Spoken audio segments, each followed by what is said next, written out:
नमामि संस्कृतम मीमांसा संस्कृत प्लेटफॉर्म पर आप सभी लोगों का स्वागत है। दोस्तों, यूपीएससी संस्कृत ऑप्शनल 2021 के पेपर को हम हल कर रहे हैं। पेपर हल की इस सीरीज के अंतर्गत हम अभी तक पूर्व के वीडियोज में प्रश्न संख्या 4 तक हल कर चुके हैं, अतः प्रश्न संख्या 5 की ओर हम अभी अग्रसर हैं, जैसा कि आप स्क्रीन पर देख पा रहे हैं। दोस्तों, ये प्रश्न संख्या 5 मूलतः संस्कृत भाषा से संबंधित है, अर्थात इसका उत्तर आपको संस्कृत भाषा में प्रस्तुत करना होता है। अब चूंकि ये प्रश्न कंपलसरी है, अर्थात आपको करना ही करना है, अनिवार्य प्रश्न है, सबके लिए सेम है, करना ही है। ठीक है, तो यहाँ पर इस प्रश्न का अंकभार है 50। 5 प्रश्न कुल पूछे जाते हैं, 10-10 नंबर के हैं। 5 प्रश्न पूछे जा रहे हैं, मतलब 50 अंक का मैटर समझ रहे हैं आप। ठीक है, और 50 अंक यूपीएससी एग्जाम में आपको आगे भी कर सकते हैं और पीछे भी कर सकते हैं, यानी कि आपकी रैंक को कहां से कहां पहुंचा सकते हैं ये 50 अंक। तो ये कंपलसरी प्रश्न आपको तो छोड़ना है ही नहीं। इसको कैसे प्रिपेयर किया जाए वो तरीका मैं आपको बताती हूँ। देखिए, संस्कृत भाषा में यहाँ पर आपको निबंध लिखना होता है, कहने का तात्पर्य है निबंध लिखने के लिए मूलतः 2 चीजों का ध्यान रखना अति आवश्यक है। पहला तो है अनुवाद। आपको एक बेसिक लेवल का अनुवाद आना चाहिए संस्कृत में। अगर नहीं आता है तो उसमें कोई बड़ी बात नहीं है, उसमें दिक्कत वाली बात नहीं है। अनुवाद को 10 से 15 दिन में सीखा जा सकता है, बहुत अच्छे तरीके से, सिस्टमेटिक वे में, अगर आप कंटिन्यू उसमें अपना समय देते हैं तो। और अनुवाद का कोर्स भी आपको मीमांसा संस्कृत अकेडमी की एप्लीकेशन पर मिल जाएगा, अगर आप अलग से करना चाहते हैं। परंतु आप यूपीएससी के एस्पिरेंट है तो मैं यही कहूंगी कि आपको पूरा कोर्स के साथ में अनुवाद का कोर्स फ्री मिलता है, क्योंकि उसमें अनुवाद का कोर्स फ्री मिलता है, क्योंकि हमारे यहाँ मीमांसा पर कोई भी कोर्स प्रारंभ किया जा रहा है, चाहे वो यूपीएससी हो चाहे वो अदर कोर्स हो, उसके साथ में आपको पहले उस कोर्स को प्रारंभ करने से पूर्व एक बेसिक लेवल का अनुवाद सिखाया जाता है। ठीक है, तो यूपीएससी का भी कोर्स आप ले रहे हैं ना, तो उसमें पहले आपको अनुवाद सिखाया जाएगा फ्री ऑफ कॉस्ट।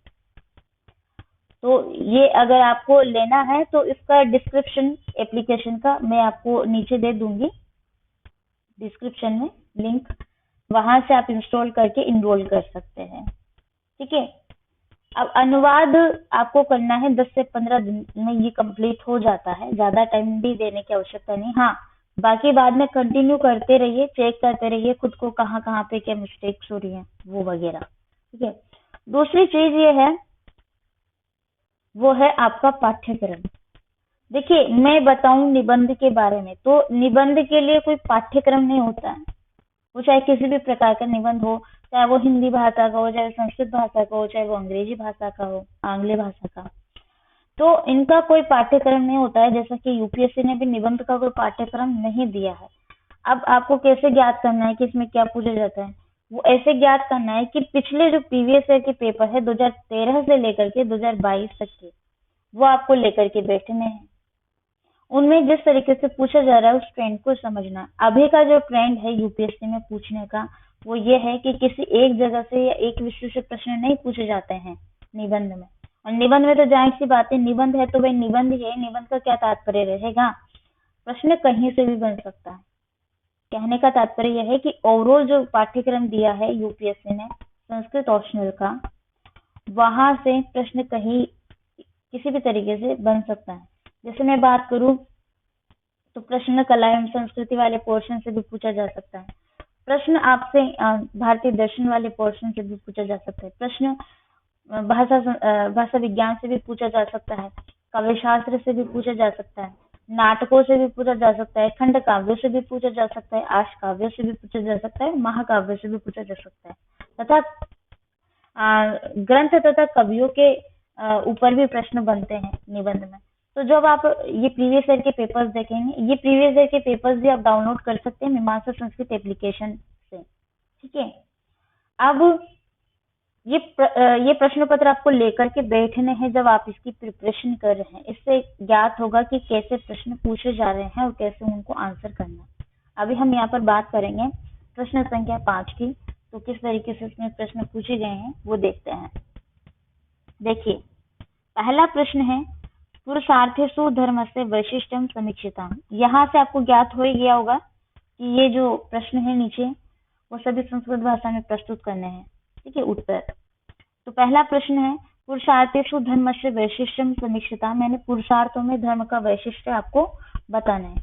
तो पुरुषार्थ में 4 प्रकार के पुरुषार्थ बताए गए, धर्म, अर्थ, काम, मोक्ष। ये जो प्रश्न है कला एवं संस्कृति से पूछा गया प्रश्न है।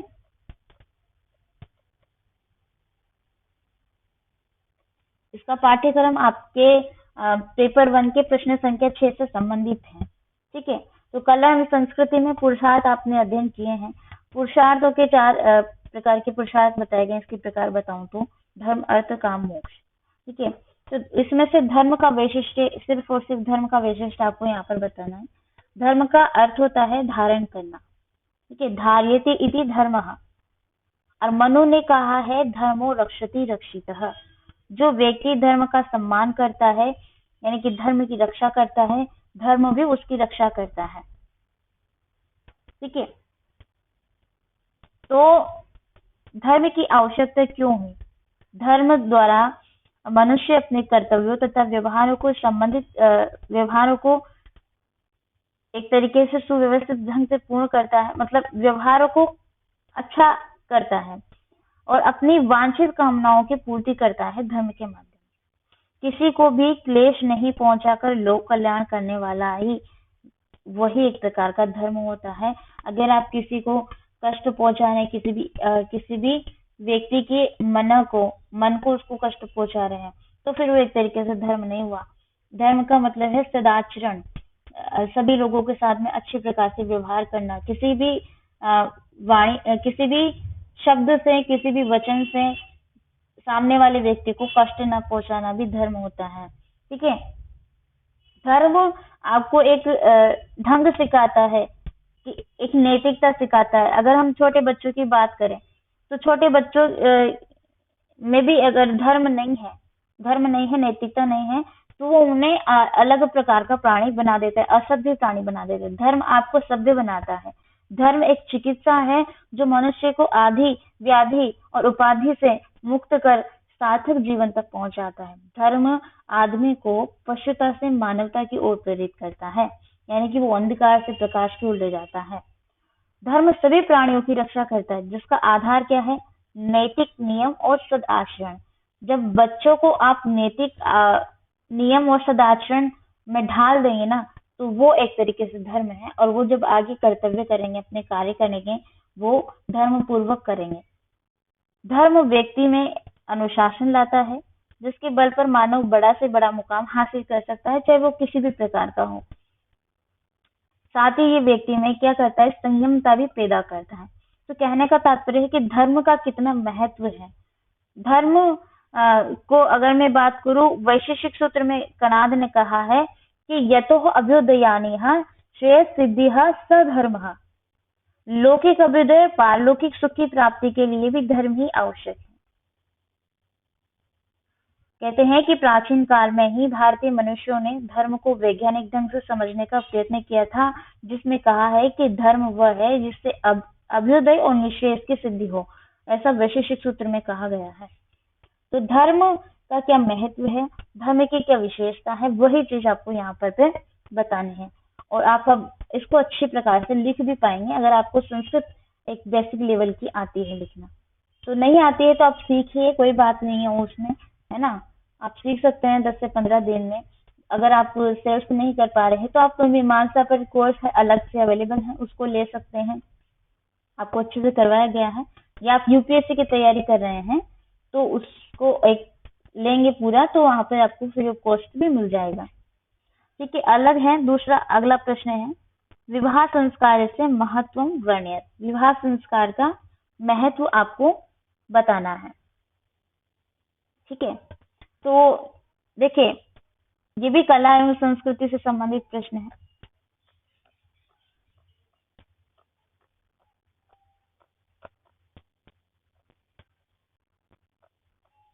कला एवं संस्कृति। अब विवाह जो है ये संस्कारों के अंतर्गत एक विषय है। जैसे कि मैंने आपको संस्कार बताए थे, 16 संस्कार होते हैं।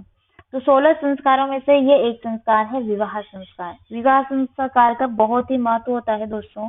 गृहस्थ आश्रम में प्रवेश करने से पूर्व विवाह किया जाता है, ठीक है। यानी कि गृहस्थ आश्रम में प्रवेश करने का जो मूल उद्देश्य है वो है कि सामाजिक और राजनीतिक उत्तरदायित्व को पूर्ण करना, धर्म पूर्वक अपने जो भी धार्मिक आध्यात्मिक कार्य है उनको पूर्ण करना, और पितृ ऋण से मुक्ति प्राप्ति हेतु भी गृहस्थ आश्रम में प्रवेश किया जाता है। क्योंकि गृहस्थ आश्रम में आप विवाह करके जाएंगे तो आपको पुत्र रत्न की प्राप्ति होगी। ये पुत्र की प्राप्ति होगी तो आगे जाकर के फिर वो आप क्या होगा, पितृ ऋण से मुक्ति भी होगी। तो ये विवाह अति आवश्यक है।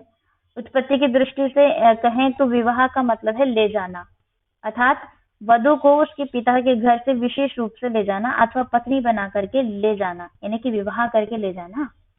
तो इसका महत्व के विषय में मैं बात करूं तो क्यों महत्व है, विवाह का क्या महत्व है, आप खुद भी एक बार इस पर बल डाल करके सोचिए कि विवाह करना क्यों आवश्यक है, क्या इसका महत्व है। अगर विवाह नहीं करे इंसान तो क्या होगा, क्या होगा, सोचिए।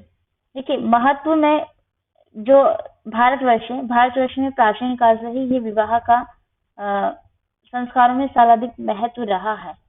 इसे एक यज्ञ भी माना जाता है क्योंकि विवाह करके ही व्यक्ति गृहस्थ आश्रम में प्रवेश करता है तथा सभी प्रकार की ऋणों से मुक्ति प्राप्त करता हुआ धर्म, अर्थ व काम की पूर्ति करता हुआ मोक्ष को प्राप्त करता है। गृहस्थ आश्रम अन्य 3 आश्रमों की अपेक्षा श्रेष्ठ माना जाता है। विवाह एक धार्मिक संस्कार है, अतः इसका महत्व है। 4 प्रकार के आश्रम बताए गए हैं, जिसमें से जो गृहस्थ आश्रम है, ठीक है, ब्रह्मचर्य, गृहस्थ, वानप्रस्थ और संन्यास आश्रम। तो गृहस्थ आश्रम जो दूसरे नंबर का है, इसमें प्रवेश आप तभी कर सकते हैं जो विवाह आपने किया है, ठीक है। और गृहस्थ आश्रम अन्य जो भी जितने भी आश्रम हैं उनमें श्रेष्ठ बताया गया है। तो कहने का मतलब है विवाह करना भी इसका एक तरीके से इसमें महत्व है, अतः इसका ये महत्व है। विवाह का क्या उद्देश्य है दोस्तों, विवाह की कोई ऑब्जेक्टिव है और उसके कुछ पर्पस होते होंगे विवाह करने के, ठीक है। विवाह करके व्यक्ति अपने धार्मिक कार्यों की पूर्ति कर सकता है। लिंग वेद में भी विवाह का उद्देश्य गृहस्थ जीवन में प्रवेश करके देवताओं की प्रसन्नता के लिए यज्ञ करना तथा संतानोत्पत्ति करना है। अब मैं ये बताऊं कि कोई भी यज्ञ किया जाता है या कोई भी धार्मिक कार्य किया जाता है तो उसमें आपका विवाह उपरांत अगर आप उसको करते हैं तो आपको उसका पुण्य मिलता है, प्रतिफल मिलता है। लेकिन आप धार्मिक कार्य अकेले कर रहे हैं जबकि आपकी आयु विवाह योग्य है, आप विवाह योग्य हैं, तो उसका आपको पुण्य नहीं मिलता है, प्रतिफल नहीं मिलता है। तो कहने का मतलब ये है कि आप धार्मिक कर्तव्य भी तभी पूर्ण कर सकते हैं जब आपका विवाह हो गया है। ऐसा नहीं है कि विवाह के पूर्व नहीं कर सकते हैं, विवाह के बाद नहीं कर सकते, ऐसा कुछ रूल नहीं है। लेकिन जब एक पुरुष धार्मिक कार्यों में यज्ञ इत्यादि में भाग लेता है और साथ में उसकी भार्या अर्थात पत्नी भी बैठती है, तब उसका पुण्य उसको मिलता है, क्योंकि आधा जो हिस्सा है उसकी पत्नी है और पत्नी का आधा हिस्सा पति होता है, ठीक है। तो इसलिए इसका महत्व है। और संतान उत्पत्ति तो जाहिर सी बात है विवाह उपरांत ही संभव है। तो विवाह संस्कार व्यक्ति को शारीरिक, मानसिक, बौद्धिक, इहलौकिक, पारलौकिक, मानसिक तथा आध्यात्मिक प्रगति प्रदान करता है। अतः धर्म, सनातन एवं काम की संतुष्टि विवाह से ही उपलब्ध होती है, यानी कि विवाह से ही संभव है। विवाह के उद्देश्य को प्रमुखतः 4 भागों में बांटा जा सकता है, जैसे कि धार्मिक उद्देश्यों की पूर्ति हेतु विवाह करना, संतान उत्पत्ति हेतु, रति सुख के लिए तथा सामाजिकरण के लिए। सामाजिकरण का मतलब है समाज की दृष्टि से वैवाहिक व्यक्ति का आदर सम्मान अविवाहित की अपेक्षा अधिक होता है, ठीक है। वैवाहिक होना आचरण और चरित्र का प्रमाण है।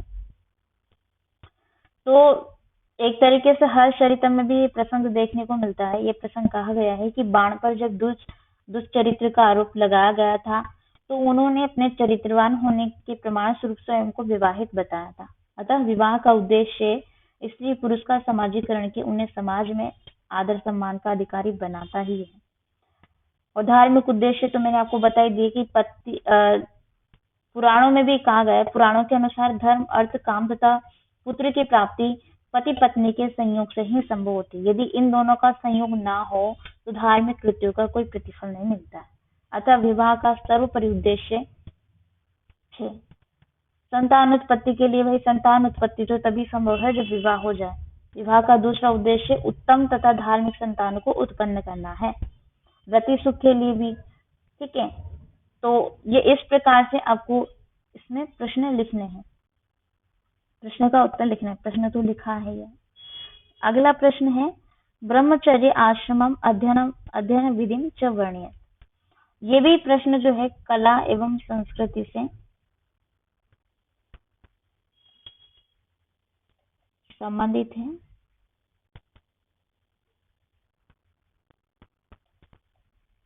ठीक है, तो 4 प्रकार के ये बताए गए हैं आश्रम, जैसा कि मैंने अभी बताया, ब्रह्मचर्य, गृहस्थ, वानप्रस्थ और संन्यास।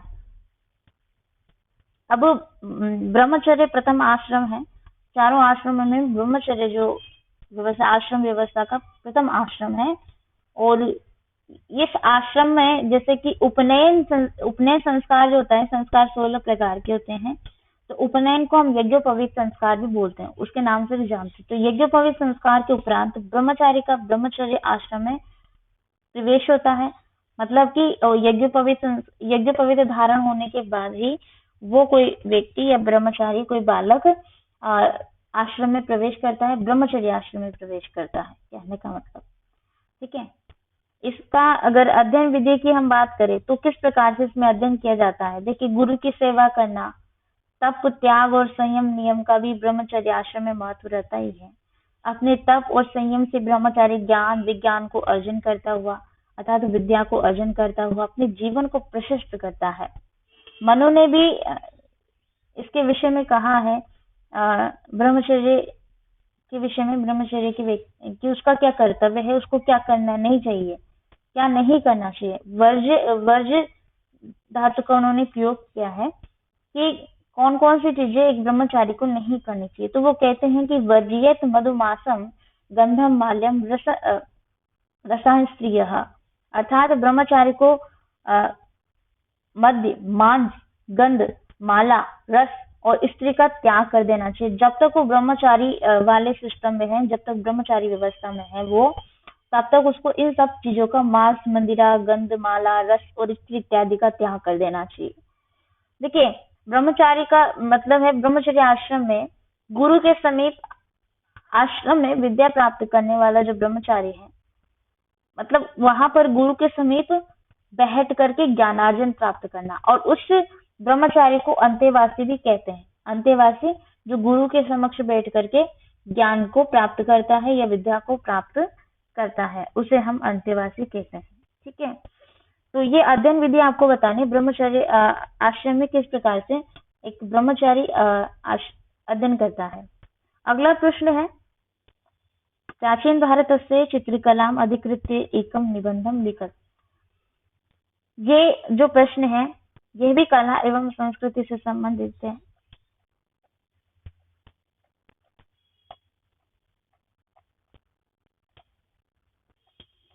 ठीक है,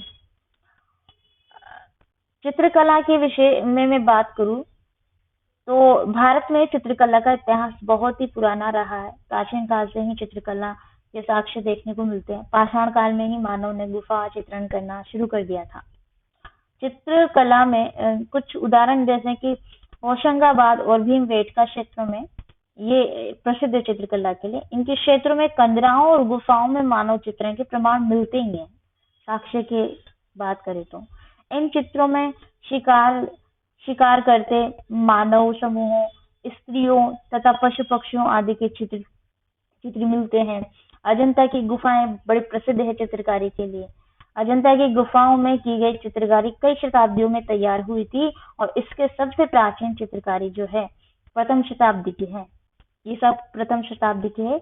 इन चित्रों में भगवान बुद्ध को दर्शाया गया है, जहाँ पर अजंता की गुफाएं है। और आपको उदाहरण देना है ना, तो सबसे बढ़िया उदाहरण दीजिए होशंगाबाद और भीमबेटका तथा अजंता की गुफाएं चित्रकारी के लिए बड़ी प्रसिद्ध हैं। और वहां पर प्राचीन काल से ही या प्राचीन भारत से ही पाषाण काल में ही मानव ने गुफाओं में चित्र इत्यादि मतलब चित्रकारी करना प्रारंभ कर दिया था। तो प्राचीन भारत में चित्रकला का क्या उदाहरण है वो आपको प्रस्तुत करना है, और उसका कहाँ कहाँ पर चित्र हुए हैं, कैसे किस तरीके के चित्र बनाए जाते थे, जैसे शिकार करते हुए मानव का, शिकारियों का, ठीक है। उस समय स्त्री पुरुषों के चित्र भी बनाए जाते थे, नाचते हुए, नाचते हुए, कोई कार्य करते हुए, इस प्रकार के। तो वो चीजें आपको इसमें लिखने हैं। ये प्रश्न जो है कोई अलग बात नहीं है इसको लिखने के लिए। कला एवं संस्कृति वाली जो बात करूं तो वो आप हिस्ट्री में भी पढ़ चुके हैं, ठीक है। हिस्ट्री में भी जीएस में जब आप जाते हैं तो एंशिएंट हिस्ट्री में ये सब मिल जाता है आपको। एंशिएंट पूरी हिस्ट्री आप पढ़ेंगे हैं तो इन प्रश्नों को हल भी कर पाएंगे। वैसे ये संस्कृत में भी कराई जाती है, ऐसा नहीं है कि अब हिस्ट्री पढ़ लिया तो संस्कृत में पढ़ेंगे नहीं भाई, संस्कृत में भी पढ़ना है, क्योंकि दोनों का उत्तर लिखने का तरीका अलग अलग होता है, भले ही आपको चीजें पता हो। तो इसलिए सिलेबस को पूरा कवर करना है, कोई भी पार्ट स्किप नहीं करना है। अगला प्रश्न है, प्राचीन भारतस्य मूर्तिकलायाः वर्णनं कुरु। प्राचीन भारत की मूर्ति कला पर का वर्णन करना है कि उस समय मूर्तिकला किस प्रकार की रही है प्राचीन भारत में, ठीक है। भारतीय मूर्तिकला जो है, भारत में मूर्तिकला का इतिहास जो रहा है वो स्थापत्य कला से भी पुराना माना जाता है। हड़प्पा संस्कृति से भी मूर्तियां प्रचुर मात्रा में प्राप्त हुई है। इस काल में मूर्तियों का निर्माण धार्मिक एवं मनोरंजन के उद्देश्य से होता था। जब मूर्तियां निर्मित की जाती थी एक तरीके से धर्म की स्थापना के लिए तथा मनोरंजन के लिए भी ये की जाती थी। सिंधु घाटी के जो कलाकार हैं वो मूर्तियां बनाते थे धातु पिघलाकर, धातु पिघलाना और दो धातुओं के संयोग से मिश्र धातु बनाना, या उन दो धातुओं के मिश्रण संयोग से मूर्तियों का निर्माण करना, ये सिंधु सभ्यता की समय का बात है। कि गांधार कला की मूर्तियों के विषय में बात करें तो कनिष्क के शासन काल में गांधार कला का विकास हुआ। इस काल के प्रमुख केंद्र जो है तक्षशिला रहा, जो रावलपिंडी पाकिस्तान में।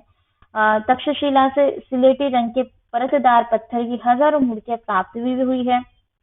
इसे भारतीय यूनानी शैली या यूनानी बौद्ध कला के नाम से भी अभिहित किया जाता है, जाना जाता है।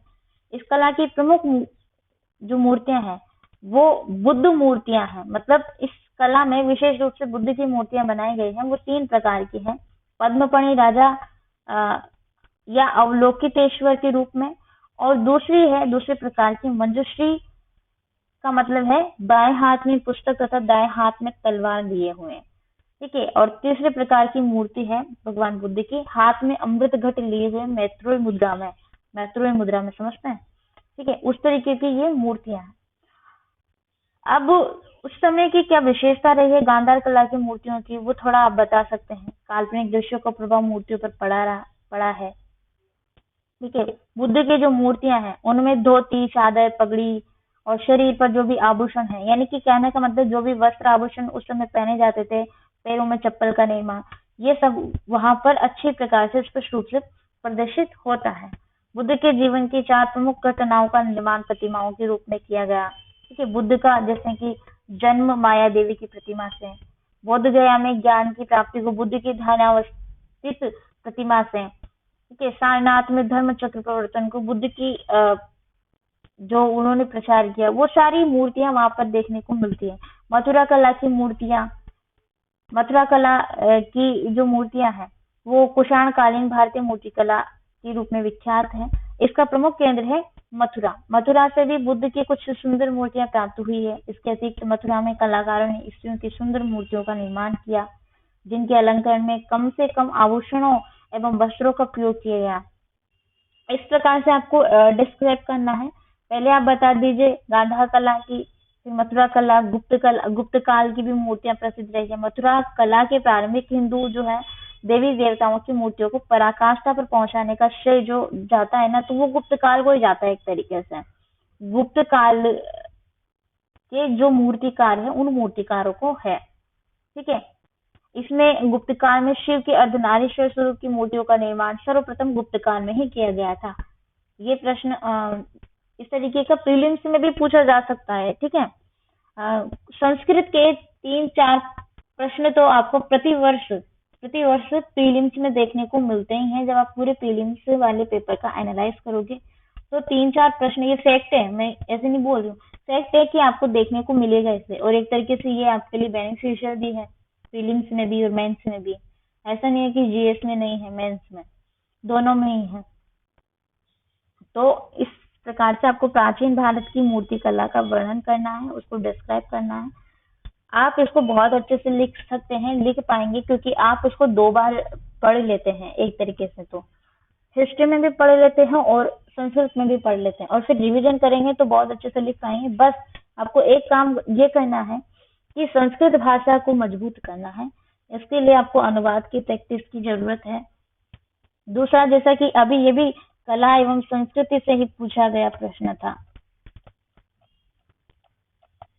ठीक है। अब ये तो पांचों प्रश्न खैर कला एवं संस्कृति से पूछे गए हैं, किंतु 2-3 चीजें मैं बताती हूँ जहां से मोस्टली प्रश्न बनते हैं, मतलब संस्कृत के निबंधों में। एक तो है कला एवं संस्कृति, दूसरा है भारतीय दर्शन। भारतीय दर्शन को भी आप सीरियसली लीजिए, क्योंकि वहां से भी अगर आप उस प्रश्न को अटेम्प्ट नहीं भी कर रहे हैं, फिर भी प्रिपेयर कीजिए। पूरा पाठ्यक्रम आपको तैयार करना है, तभी आप इस प्रश्न को लिख पाएंगे, क्योंकि ये तो अनिवार्य है। तो कोई भी चीज आप मिस मत कीजिए इसमें, ठीक है। उम्मीद करते हैं आपको सारी चीजें समझ में आई होंगी। बाकी अगर इन सभी से कुछ डाउट है, इन सभी में कोई प्रॉब्लम आ रही है समझने में, कोई भी कुछ भी पूछना है आपको, ठीक है, कोई भी सजेशन या कोई भी पूछना करना है, तो आप कमेंट बॉक्स में कमेंट कीजिए, आपको टाइमली रिप्लाई किया जाएगा। बाकी यहीं पर मैं अपनी वाणी को विराम देती हूँ। नमामि संस्कृतम।